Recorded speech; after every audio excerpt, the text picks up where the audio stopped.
जय श्री कृष्णा। आप सभी को चैत्र मास की अमावस्या की ढेरों शुभकामनाएं। आज हम बात करेंगे कि चैत्र मास की जो अमावस्या है वो किस दिन है, साथ ही बताएंगे इस दिन होने वाले ग्रहण के बारे में। एक ही वीडियो में ग्रहण और अमावस्या दोनों की चर्चा की जाएगी, दोनों की जानकारी दी जाएगी। अमावस्या का पूजन कब करना है, ग्रहण का क्या प्रभाव रहेगा, ग्रहण का सूतक कब से रहेगा, अमावस्या की पितृ पूजा कब करनी है, दान पुण्य के कार्य कब करने हैं, स्नान कब करना है, अमावस्या के दिन जो पितरों का तर्पण किया जाता है उसके लिए शुभ समय क्या रहेगा, ग्रहण का समय क्या रहेगा, ग्रहण कहाँ कहाँ दिखाई देगा, कहाँ कहाँ उसका प्रभाव रहेगा, और अमावस्या के नियम क्या हैं, क्या सावधानियाँ आपको बरतनी चाहिए, क्या दान पुण्य के कार्य करने चाहिए। अमावस्या के दिन व्रत किया जाता है, 2 व्रत किए जाते हैं, दोनों व्रतों की चर्चा की जाएगी कि कौन सा व्रत किस दिन करना है, कैसे करना है, क्या विधि रहेगी। इस प्रकार से इस वीडियो में संपूर्ण जानकारी ग्रहण और अमावस्या से संबंधित प्रदान की जाएगी। जानकारी यदि थोड़ी सी भी अच्छी लगे तो आपसे निवेदन है कि कृपया वीडियो को एक बार लाइक अवश्य कर दीजिएगा, क्योंकि आपका एक लाइक हमारे लिए बहुत महत्वपूर्ण है। पितरों की प्रसन्नता के लिए तथा ग्रहण के दुष्प्रभाव से बचने के लिए कमेंट बॉक्स में अवश्य लिखिएगा जय शिव शंकर, हर हर महादेव। आप देख रहे हैं देवभूमि ज्योतिष संस्थान का प्रतिष्ठित यूट्यूब चैनल देवभूमि धार्मिक। यहाँ जो भी बातें बताई जाती हैं वो पंचांग पर आधारित होती हैं और ज्योतिष शास्त्र पर आधारित होती हैं, पुराणों पर आधारित होती हैं। इधर उधर की बातें नहीं की जाती हैं, मनगढ़ंत कुछ भी नहीं बताया जाता है। बात करते हैं आने वाले ग्रहण और अमावस्या की। प्रिय भक्तों, आपका समय बचाने के लिए कि आपको 2 वीडियो अलग अलग देखने पड़े, हमने एक ही वीडियो में समाहित किया है ग्रहण और अमावस्या दोनों को, क्योंकि अमावस्या पर ही सूर्य ग्रहण लगने जा रहा है। पहली आशंका तो आपके मन में ये रही होगी कि ग्रहण है या नहीं है। तो ये बात सही है कि जो ग्रहण है वो लगने जा रहा है और अमावस्या के दिन ही ग्रहण लगने जा रहा है। ग्रहण जो है सूर्य ग्रहण होगा। आप सभी जानते हैं कि अमावस्या पर जो ग्रहण लगता है वह सूर्य ग्रहण होता है, पूर्णिमा पर जो ग्रहण लगता है वह चंद्र ग्रहण होता है। अमावस्या के दिन आपको जो 2 व्रत करने होते हैं उनकी चर्चा कर लेते हैं कि व्रत कैसे करना है, पूजा विधि क्या रहेगी, संकल्प कैसे करना है, दान पुण्य कैसे करना है, तर्पण कैसे करना है, और साथ में बताएंगे ग्रहण के बारे में। देखिए, अमावस्या के दिन व्रत जो हैं वो 2 प्रकार के किए जाते हैं। एक जिसमें भगवान गौरी शंकर का पूजन किया जाता है, ये पति की लंबी आयु के लिए, सुख समृद्धि और सौभाग्य की प्राप्ति के लिए किया जाता है, जिसमें सोना धोबन की कथा सुनी जाती है। दूसरा जो व्रत है वो माता लक्ष्मी के निमित्त किया जाता है। ये धन संपत्ति वैभव प्राप्त करने के लिए किया जाता है। इसमें माता लक्ष्मी की पूजा विशेष रूप से की जाती है। आप दोनों में से जो भी व्रत करते हों, आपको सूर्योदय से पहले उठ जाना चाहिए। उठने के बाद स्नान आदि करके भगवान सूर्यदेव को अर्घ्य दीजिएगा। अपने पूजा स्थल की साफ सफाई करके और पूजा की सामग्री एकत्र कर लीजिएगा। पूजा की सामग्री एक बार आप नोट कर लीजिए। इसमें से ज़्यादातर सामग्री सभी सनातनियों के घर में होती ही है। अगर कुछ ना हो तो वो आप लेके आ जाइएगा। पूजा के लिए चाहिए आपके पास भगवान का चित्र या प्रतिमा। यदि आप गौरी शंकर भगवान का पूजन कर रहे हैं तो उनकी तस्वीर या प्रतिमा हो, और यदि माता लक्ष्मी का पूजन कर रहे हैं तो उनकी तस्वीर या प्रतिमा आपके पास होनी चाहिए। इसके साथ ही आपके पास होनी चाहिए चौकी, जिस पर आप रखकर भगवान का पूजन करेंगे। तांबे का एक लोटा लीजिएगा, उसको पहले अच्छे से साफ कर लीजिएगा, फिर उसमें पहले गंगा जल भरेंगे, तदोपरांत उसमें शुद्ध जल भर के रखना है। रौली, मौली, पान, सुपारी, लौंग, इलायची, धूप, दीप, नैवेद्य में आप भगवान को अर्पित करने के लिए मिठाई ले सकते हैं। मिठाई ना हो तो फल ले सकते हैं, फल ना हो तो मिश्री भी अर्पित कर सकते हैं। भगवान को अर्पित करने के लिए जनेऊ लीजिएगा। यदि आप भगवान गौरी शंकर का पूजन कर रहे हैं, पति की दीर्घायु के लिए और सुख सौभाग्य के लिए कर रहे हैं तो आपको जनेऊ की आवश्यकता होगी। माता का पूजन कर रहे हैं तो जनेऊ की आवश्यकता नहीं होगी। अर्पित करने के लिए इत्र ले लीजिएगा और फूलों की माला तथा खुले पुष्प लीजिएगा। ये सारी सामग्री एकत्र कीजिएगा और पूजा के स्थल पर पूजा करने के लिए बैठ जाइएगा। सर्वप्रथम आप सामग्री का और स्थान का शुद्धिकरण करेंगे, तदोपरांत आप व्रत का संकल्प करते हुए व्रत पूजन करेंगे। एक पुष्प लीजिएगा, लोटे में उसको डुबोइएगा पानी में और सभी सामग्री पर स्थान पर छींटे दीजिएगा। इससे स्थान का पवित्रीकरण होगा, सामग्री का शुद्धिकरण होगा। ओम पवित्रोह पवित्रवांग सर्वांग वस्तांग गतो विवाम यह स्मरेत पुंडरीकाक्षम सभयंतरः शुचिः ओम। इस प्रकार से आपने सभी स्थान का पवित्रीकरण किया है, शुद्धिकरण किया है। अब भगवान की स्थापना करेंगे प्रेम से। भगवान की तस्वीर को चौकी पर स्थापित कीजिए। चौकी पर स्थापित करने से पहले पुष्प के रूप में वहाँ पर आसन दीजिएगा भगवान को। अगर सफ़ेद कपड़ा आपके पास हो तो वह चौकी पर बिछा लीजिएगा। भगवान को रखने से पहले पुष्प रखिएगा, उस पर भगवान को स्थापित कर दीजिएगा। माता लक्ष्मी का पूजन कर रहे हैं तो माता लक्ष्मी की स्थापना भी इसी प्रकार से करनी है। चौकी पर माता लक्ष्मी के लिए लाल रंग का कपड़ा बिछाइएगा। अगर आपके पास चौकी ना हो, कपड़ा ना हो तो कोई बात नहीं, आप पृथ्वी पर रखकर भी पूजन कर सकते हैं। पृथ्वी पर भी इसी प्रकार से भगवान को भाव से आसन दीजिएगा कि प्रभु यह हम आपको आसन दे रहे हैं, इसे आप ग्रहण करें और इस पर विराजमान हो और इस पर स्थापना कर दीजिएगा। स्थापना करने के बाद अपने हाथ धोएंगे। चम्मच से अपने हाथ पर जल लीजिए, हाथ धो लीजिए। हस्तो वृक्षालनम। दीपक को भी स्थापित कर लीजिए। दीपक जो है वो भगवान के सीधे हाथ की तरफ होना चाहिए, घी का दीपक, और उसको भी नीचे पुष्प रखिएगा या अक्षत रखिएगा, क्योंकि आसन दिया जाता है। ये हमारे पूजा के साक्षी देव हैं, अग्निदेव हैं। आसन के रूप में आप अक्षत रख सकते हैं, पुष्प रख सकते हैं और दीपक को रखिएगा। धूप लगाइएगा। धूप और दीप दोनों प्रज्वलित कीजिएगा। अब व्रत करने का संकल्प करेंगे, पूजन करने का संकल्प करेंगे। संकल्प जो है वो किसी भी व्रत पूजन में बहुत ही अनिवार्य प्रक्रिया होती है। बिना उसके कोई भी पूजा पाठ करना व्यर्थ ही माना जाता है। संकल्प करने के लिए अपने सीधे हाथ में 1 चम्मच जल लीजिए। 1 रुपये का सिक्का दक्षिणा के रूप में कम से कम रखिए। 3 बार बोलिए ओम श्री विष्णु, ओम श्री विष्णु, ओम श्री विष्णु। अपना नाम, अपना गोत्र, जिस स्थान पर बैठकर आप संकल्प कर रहे हैं वहाँ का मकान नंबर, क्षेत्र का नाम, शहर का नाम। चैत्र मासे अमावस्यायाम पुण्यतिथियो। अमावस्या मध्ये आयु आरोग्यता प्राप्त्यार्थाय, सुख सौभाग्य प्राप्त्यार्थाय, धन लक्ष्मी प्राप्त्यार्थाय गौरी शंकर व्रत पूजनम संकल्पम संकरिष्ये या महालक्ष्मी व्रत पूजनम संकल्पम संकरिष्ये। बोलिए सौ श्री विष्णु शरणौ शरणम प्रपद्ये और वह संकल्प भगवान के चरणों में आप अर्पित कर दीजिएगा। इस प्रकार से आपने व्रत का संकल्प किया, पूजन का संकल्प किया। अब आप पूजन करेंगे। भगवान को सबसे पहले स्नान के लिए जल अर्पित कीजिएगा। तो आप एक पुष्प लीजिएगा, पुष्प से 3 बार जल के छींटे दीजिएगा। पुष्प से 3 बार जल के छींटे दीजिएगा। ओम पद्यम समर्पयामि, ओम अर्घ्यम समर्पयामि, ओम आचमनीम समर्पयामि। अब भगवान को प्रेम से स्नान कराइएगा। स्नान कराने के लिए पुनः पुष्प से जल के छींटे दीजिएगा। जल स्नानम समर्पयामि, पंचामृत स्नानम, पंचामृत से स्नान कराएंगे। पंचामृत से स्नान कराने के लिए पंचामृत बनाइए। कच्चा दूध, दही, घी, शहद और शक्कर, इन 5 चीज़ों को मिलाइए और पंचामृत बनाइए। पंचामृत भगवान को अर्पित करने के लिए पुष्प लीजिए, उस पर पंचामृत लगा लीजिए और वह भगवान को अर्पित कीजिए। ओम पंचामृत समर्पयामि शुद्धोदक स्नानम। पुनः शुद्ध जल से स्नान कराएंगे। इसके लिए पुनः पुष्प से शुद्ध जल से छींटे दे दीजिए। शुद्धोदक स्नानम जलम समर्पयामि। शुद्धोदक स्नान कराएंगे। शुद्धोदक स्नान कराने के बाद भगवान को वस्त्र अर्पित करेंगे। वस्त्र के रूप में मौली का टुकड़ा तोड़िए और वह अर्पित कर दीजिए। वस्त्रम समर्पयामि, वस्त्रम उपवस्त्रम यज्ञोपवीतम। भगवान गौरी शंकर को आप यज्ञोपवीत अर्पित करेंगे। जनेऊ लीजिए, उसमें रौली का तिलक लगाइए और वह भगवान को अर्पित कर दीजिए। यज्ञोपवीतम समर्पयामि। पुष्पम समर्पयामि। पुष्प, भगवान को पुष्प अर्पित कीजिए। फूलों की माला है तो माला पहनाइए। पुष्पम समर्पयामि। धूपम दर्शयामि, दीपम दर्शयामि। धूप दिखाइए भगवान को, दीप दिखाइए भगवान को। नैवेद्यम समर्पयामि। नैवेद्य के रूप में जो आपके पास कोई मिठाई है तो मिठाई अर्पित कीजिए। फल है तो फल चढ़ाइए, फल नहीं मिश्री है तो मिश्री आप नैवेद्य के रूप में अर्पित कर दीजिए। नैवेद्यम समर्पयामि। जल आचमनीम कुरुः। जल आचमनी कराइए। एक बार पुनः जल के छींटे दीजिए भगवान को। जल आचमनीम समर्पयामि। तांबूलम पूंगी फलम शुभ दक्षिणायाम शुभ दो वरदो भवः।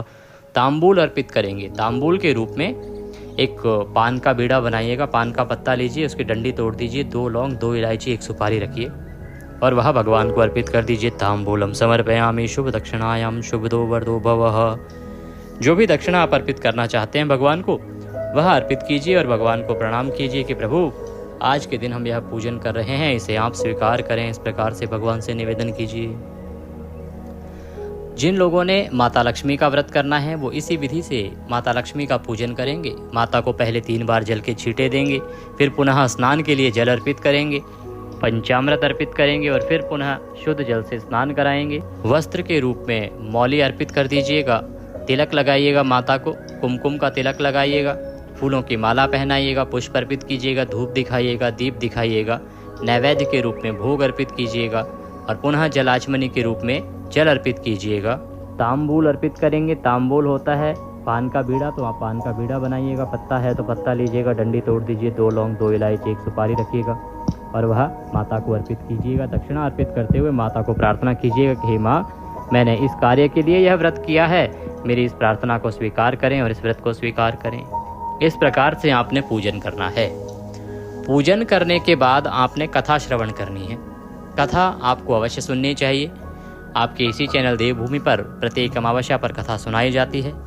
कथा सुनते समय हमें सदा ध्यान रखना चाहिए कि YouTube पर बहुत से चैनल किसी भी कथा को किसी भी रूप में प्रचारित, किसी भी नाम से प्रसारित कर देते हैं। तो सही कथा ही सुने, इसके लिए सही चैनल का चुनाव कीजिएगा। ये एक ज्योतिष संस्थान का चैनल है। यहाँ पर हम जो भी कथाएं सुनाते हैं, जो पुराणों में वर्णित होती है, किसी व्रत के लिए जो कथा लिखी गई होती है, वही हम यहाँ सुनाते हैं। इसीलिए यदि चैनल पर नए हैं तो सब्सक्राइब कर लीजिए और सब्सक्राइब करने के बाद एक बेल का निशान आएगा, बना हुआ घंटे का निशान आएगा, उसको अवश्य दबा दीजिएगा, तभी जाके आपको हमारे सारे वीडियोस मिलेंगे। अन्यथा होता क्या है कि वीडियोस आपसे छूट जाते हैं, मिलते ही नहीं हैं। तो सब्सक्राइब कीजिए, बेल आइकन के निशान को अवश्य ही दबा दीजिए, जिससे कि आपको सभी वीडियोस प्राप्त हो सके और सही जानकारी प्राप्त हो सके। कथा सुनिएगा, कथा सुन के गौरी शंकर भगवान की आरती कीजिएगा या माता लक्ष्मी की आरती कीजिएगा, जो भी आप व्रत कर रहे हैं उनके निमित्त। और आरती करके अब भगवान को पुष्पांजलि अवश्य अर्पित करेंगे।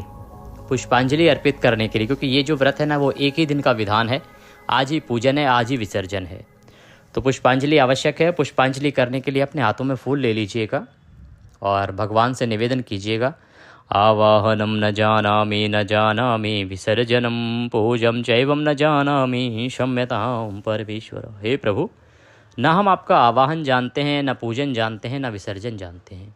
हम तो अज्ञानी जीव हैं, जैसी बन पड़ी है वैसी सेवा आपके श्री चरणों की है। इसमें जाने अनजाने में हमसे कोई गलती, कोई त्रुटि, कोई भूल हो गई हो तो क्षमा कीजिएगा और हमें सदा दया का आशीर्वाद प्रदान कीजिएगा। हम बालक नादान हैं प्रभु, हमें पूजा जब तब कुछ नहीं आता है। जैसी इस छोटी सी बुद्धि में समझ है, उसके अनुसार जैसी बन पड़ी है वैसी सेवा हमने आपके श्री चरणों की है। आपको अर्पित करने के लिए हमारे पास कुछ नहीं है, तन मन धन सब आप ही का है। हमारे पास क्या है? मालती मलका जाति सत्पत्रादि संयुक्तम पुष्पांजलिम मया दत्ताम ग्रहणाम परमेश्वर। प्रभु, यह पत्र पुष्प की भेंट है, इसे आप स्वीकार करें और दया का आशीर्वाद प्रदान करें। वह पुष्प भगवान के चरणों में अर्पित कर दीजिए, भगवान को प्रणाम कीजिए और परिक्रमा कर लीजिए, खड़े खड़े प्रदक्षिणा कर लीजिए। और इस प्रकार से आपने आज के व्रत का पूजन पूर्ण किया है। अब नियमों के अनुसार दिन को व्यतीत कीजिएगा। सायंकाल को आप व्रत खोल लेते हैं। अमावस्या का जो व्रत है वो इसी प्रकार से खोल लिया जाता है। ब्रह्मचर्य का आपको पालन करना है, शुद्ध रहना है, मन से शुद्ध रहना है। साथ ही आपको इस दिन दान पुण्य का कार्य अवश्य ही करना चाहिए। अमावस्या तिथि बनी ही दान पुण्य के लिए है। अमावस्या का जो दान है वो प्रातः काल स्नान के साथ ही आरंभ हो जाता है। जब आप ब्रह्म मुहूर्त में स्नान करते हैं किसी पवित्र नदी में तो वह उत्तम फलदायी होता है। देखिए, स्नान आपको किसी पवित्र नदी में करना चाहिए अमावस्या पर, लेकिन सबके लिए संभव नहीं है। सभी लोग अगर अमावस्या पर स्नान करने चले जाएंगे तो वहाँ भी भीड़ बहुत हो जाएगी। सबके पास अपनी अपनी व्यस्तताएं होती हैं, संभव भी नहीं है कि सब प्रत्येक अमावस्या पर स्नान करने जाएं ही जाएं। उस अवस्था में आप क्या कर सकते हैं कि घर पर ही गंगा स्नान कर सकते हैं। गंगा जल सभी सनातनियों हिंदुओं के घर में होता ही है, तो जो नहाने का पानी है उसमें थोड़ा सा गंगा जल मिलाइए, हर हर गंगे बोलते हुए उससे स्नान कर लीजिए। अमावस्या के दिन इतना तो हम कर ही सकते हैं। स्नान करने के बाद ब्राह्मण को दान देना चाहिए, गरीबों को दान देना चाहिए। दान में आप खाने पीने की वस्तुएं दे सकते हैं। अमावस्या के दिन आप ब्राह्मण को भोजन करा सकते हैं, जोड़े को बुला सकते हैं, आप गरीबों को खाना लंगर लगा सकते हैं, भंडारा करवा सकते हैं। ये इसलिए बता रहे हैं क्योंकि अमावस्या के दिन दान का बहुत अधिक महत्व है और भोजन की संबंधित सामग्री का बहुत अधिक महत्व है। ज़्यादा कुछ ना कर पाए तो थोड़े से फल ले लीजिए, दक्षिणा रख के वह किसी ब्राह्मण को या मंदिर को दे दीजिए। दूध या बिस्किट आदि ले लीजिए, उसमें दक्षिणा रखिए और वह किसी ब्राह्मण को या मंदिर में दे दीजिए। इस प्रकार से आपको दान अवश्य करना चाहिए। इसके पीछे कारण क्या है? देखिए, अमावस्या के दिन यदि आप किसी को कुछ भी खिलाएंगे तो उसका जो पुण्य है ना वो आपको प्राप्त होगा। पुराण बताते हैं, इससे संबंधित हमने एक विशेष वीडियो बनाया था, आपने आशा करते हैं देखा होगा, नहीं देखा होगा तो आपने बहुत बड़ी जानकारी मिस कर दी है।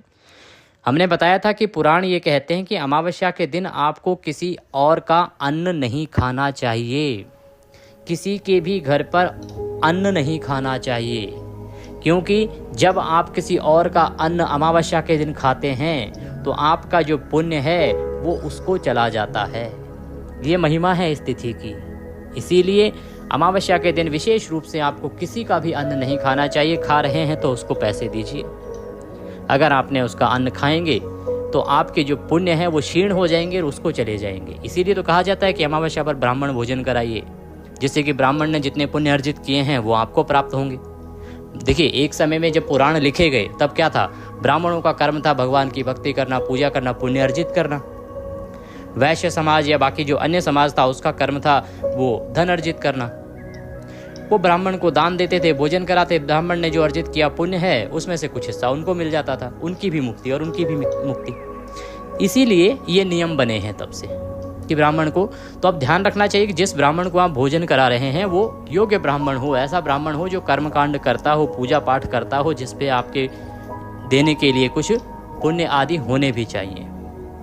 इसलिए आपको अवश्य ही भोजन कराना चाहिए, दान देना चाहिए। अमावस्या के दिन एक और विशेष बात का ध्यान रखना चाहिए कि अमावस्या के दिन आपको कोई भी फूल पत्ती आदि नहीं तोड़ने चाहिए। ये बहुत बड़ा अपराध है, नरकगामी होते हैं। यदि अमावस्या के दिन हम किसी पेड़ पौधे से फूल तोड़ते हैं, पत्तियां तोड़ते हैं, वृक्ष को तोड़ते हैं तो यह नर्क का रास्ता खोलता है। इसलिए अमावस्या के दिन हमें ये भूल के भी नहीं करना चाहिए। भगवान को अर्पित करने हैं तो आप बाजार से फूल ले आइए, स्वयं तोड़ के ना लाइए, वरना पाप आप ही को लगेगा। अब बात करते हैं जी कि इस दिन जो पितृ तर्पण है वो कैसे करना चाहिए। अमावस्या वो तिथि है जिस दिन आप अपने पितरों को तृप्त करके और उनकी असीम कृपा प्राप्त कर सकते हैं। देखिए, अमावस्या के दिन ना पितरों की विशेष रूप से पूजा अर्चना की जाती है। पितरों के निमित्त आप दान देते हैं, पितरों के निमित्त आप ब्राह्मण को भोजन कराते हैं, तो उसका जो पुण्य है वो आपके पितरों को प्राप्त होता है, उनकी तृप्ति ऊपर होती है। यदि वो किसी कारणवश मान लीजिए उनकी मुक्ति नहीं हो पाई है, कहीं इधर उधर फंसे हुए हैं, तो भी ये जो अमावस्या तिथि है ये उनके लिए बहुत सार्थक होती है। आपको एक कर्म अवश्य करना चाहिए, वो होता है पितृतर्पण। पितृतर्पण की ये विधि बता रहे हैं। इस विधि को यदि आपने कर लिया तो आपके पितृ अवश्य ही प्रसन्न रहेंगे आपके ऊपर, और पितृ प्रसन्न तो सब प्रसन्न। स्वयं भगवान कहते हैं कि पहले पितृ पूजा कीजिए, उसके बाद देवताओं को मनाइए, क्योंकि जब तक पितृ नाराज हैं तब तक देवता भी कुछ नहीं कर सकते। आपको बताएं कि आपके घर में वंश वृद्धि नहीं हो रही है, पितृ उत्तरदायी हो सकते हैं उसके लिए। आपके घर में धन लाभ नहीं हो रहा है, धन की हानि पे हानि होती जा रही है, इसका कारण भी पितरों की परेशानी हो सकती है। आपको रोजगार जो है वो नहीं चल रहा है, पितरों की परेशानी हो सकती है। नौकरी नहीं मिल रही है या मिलती है चली जाती है, पितरों की परेशानी हो सकती है। इन सभी कारकों का कारण पितरों की नाराजगी होती है। इसीलिए पहले पितरों को मनाइए। पितरों को तृप्त कर लेंगे ना तो वंश वृद्धि भी होगी, धन वृद्धि भी होगी और मानसिक शांति भी रहेगी। घर का कलह कलेश भी समाप्त होगा। करना क्या है पितरों की तृप्ति के लिए? अमावस्या के दिन आप स्नान आदि करके एक लोटा लीजिएगा, लोटे में गंगाजल युक्त जल भरिएगा, उसमें थोड़े से काले तिल डालिएगा, सफ़ेद पुष्प डालिएगा, कुशा यदि आपके पास मिल जाए तो कुशा डालिएगा, अक्षत डालिएगा, और वह लोटा अपने सामने रखकर दक्षिण दिशा की ओर मुख करके बैठ जाइएगा। गीता के 7वें अध्याय का पाठ कीजिएगा या सुनिएगा। हमने पहले भी अपलोड किया है गीता का 7वां अध्याय, और इस बार फिर अमावस्या पर अपलोड कर देंगे। तो गीता के 7वें अध्याय को सुनिएगा। सुनने के बाद वहीं बैठे बैठे प्रार्थना कीजिएगा कि हे प्रभु, हे जनार्दन, हमने जो आज ये गीता का 7वां अध्याय मैंने सुना है, इससे जो भी मुझे पुण्य अर्जित हुआ है, मैं ये भी सभी पुण्य अपने पितरों को अर्पित करता हूँ। ये सारा पुण्य मेरे पितरों को लग जाए। वहाँ पे आप अपने पितर का नाम बोल सकते हैं, उनके साथ क्या रिश्ता है वह बोल सकते हैं कि अमुक पितर को ये सारा मैं अपना पुण्य प्रदान करता हूँ। और उसके बाद पितरों का तर्पण कर दीजिएगा। किस प्रकार से तर्पण करेंगे? अपना सीधे हाथ में अंगूठे और उंगली के बीच से जल को नीचे पात्र में गिराते हुए तर्पण किया जाता है। हमने पहले भी आपको बताया है। उल्टे हाथ में लोटे को लीजिएगा और सीधे हाथ में अंगूठे और उंगली के बीच से आपको जल नीचे पात्र में गिराना है। पितरों को स्मरण करते हुए, उनका नाम या उनका रिश्ता स्मरण करते हुए कि हम आपका तर्पण कर रहे हैं, इसे ग्रहण कीजिए। पितृश्य तर्पयामि, पितृश्य तर्पयामि, पितृश्य तर्पयामि, पितृश्य तर्पयामि। इस प्रकार से आपने तर्पण करना है। और वो जो जल है इसको आप पीपल के वृक्ष में चढ़ा दीजिएगा। पीपल के वृक्ष में चढ़ा दीजिएगा या अन्य किसी दैव्य वृक्ष में चढ़ा सकते हैं या किसी और वृक्ष में भी चढ़ा सकते हैं। ध्यान रखिए कि वहाँ पर किसी के पैर ना पड़ते हों। पहली जो है शर्त वो तो यही है कि पीपल पे चढ़ाइए। पीपल ना हो तो आप अन्य की तरफ देख सकते हैं। ये पितरों की मुक्ति का और पितरों की प्रसन्नता का सबसे बड़ा कारक साबित होगा आपके लिए। इसको अवश्य कीजिएगा। तो ये तो वो कर्म हो गए जो आपको अमावस्या के दिन करने हैं। अब बात करते हैं ग्रहण की। ग्रहण जो है वो एक खगोलीय घटना है, परंतु उसका जो प्रभाव है वो पृथ्वी पर पूरा पूरा होता है। और पृथ्वी पर इसका प्रभाव इस प्रकार से है कि हमारी पूजा पाठ आदि सभी रुक जाते हैं ग्रहण के समय में। जब ग्रहण का सूतक लगता है उससे पहले आपने अपने पूजा पाठ आदि के कार्य पूर्ण कर लेने होते हैं। सूतक लगने से और ग्रहण समाप्ति तक कोई भी पूजा पाठ का कार्य नहीं होता, यहाँ तक कि मंदिरों में भगवान को भोग भी नहीं लगते। तो यदि आपने घर में मंदिर बना रखा है तो सूतक से पहले ही मंदिर के पर्दे बंद कर दीजिएगा और सूतक समाप्त होने के बाद अर्थात ग्रहण समाप्त होने के बाद ही आप नहा धो के सभी जगह पर गंगाजल छिड़किएगा। गंगाजल छिड़कने के बाद भगवान को स्नान आदि कराइएगा, उनको विधिवत पूजन कीजिएगा और भगवान को भोग लगाइएगा। यह है विधि जो पूजा पाठ पर लागू होती है। ग्रहण के समय और सूतक के समय किसी भी प्रकार का पूजा पाठ नहीं होता है। यदि अमावस्या है, पूर्णिमा है या कोई और अन्य व्रत आदि है, कोई भी पूजा पाठ जो है सूतक के समय नहीं होगा, ग्रहण के समय नहीं होगा। इस बात को आप विशेष रूप से ध्यान रखिएगा। तो अब बात करते हैं कि ये जो अमावस्या है वो है कब और ग्रहण जो है वो कब से कब तक है, कहाँ पर है और इसका क्या प्रभाव पूजा पाठ के किन किन चीज़ों पर होने वाला है। देखिए, चैत्र मास की जो अमावस्या है वो तिथि शुरू हो रही है 28 मार्च को रात को 7:55 पर और ये समाप्त हो जाएगी 29 मार्च को शाम को 4:27 पर। ऐसे में 29 मार्च को उदया तिथि के अनुसार अमावस्या रहेगी, सूर्य के मुख से अमावस्या रहेगी। इसीलिए जो अमावस्या है ये 29 मार्च को ही मनाई जाएगी। शनिवार है, शनिश्चरी अमावस्या है, तो इसकी महिमा और अधिक बढ़ जाती है। इस दिन आप पीपल का पूजन अवश्य रूप से कर लीजिएगा।